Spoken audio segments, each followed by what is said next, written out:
Hello, আমি মৌসুমি। আমরা চললাম ইডেনে। ইডেনে কি করতে? টিকিট কাটতে।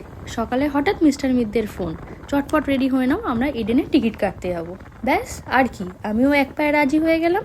রেডি হয়ে চটপট বেরিয়ে পড়লাম ইডেনের উদ্দেশ্যে। এই যে তারাতলা ব্রিজ ফেলে এসে উঠলাম মাঝরাট ব্রিজে। ব্রিজ ফাঁকা, অল্প অল্প গাড়ি দেখতে না ভাল লাগে, বাইক চালাতেও ভাল লাগে। বেশ, আমার এই ব্যাপারটাই ভাল লাগে। দেখো কি সুন্দর লাগছে না ব্রিজটা। এবার বলি, ইডেনে 22 তারিখে খেলা আছে, ইন্ডিয়া ভার্সেস ইংল্যান্ডের। সেটা দেখার জন্যই আজ টিকিট কাটতে হবে। কিন্তু এবার কথা হচ্ছে, শুনেছি খুব লাইন পড়েছে। 10টা থেকে কতজন দাঁড়িয়ে আছে, আমরা কি আদৌ পাবো না পাবো না। এই যে খিদিরপুর, যেরকম রাস্তা সেরকম গাড়ি, নয় রাস্তা খারাপ আর নয় গাড়ি ঘোড়া খারাপ।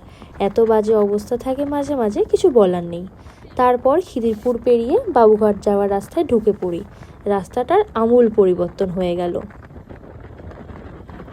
এই যে চলে আসলাম প্রিন্সেপ ঘাটের গঙ্গার সামনে। কি শান্ত গঙ্গা না, আমার মনটাও যদি একটু এরকম শান্ত হতো। এই যে ইডেন গার্ডেনের চূড়া দেখা যাচ্ছে। চলুন, এই ব্লগটা তাহলে এই পর্যন্তই থাক। টিকিট পেলাম কিনা দেখাবো পরের ব্লগে। বাই।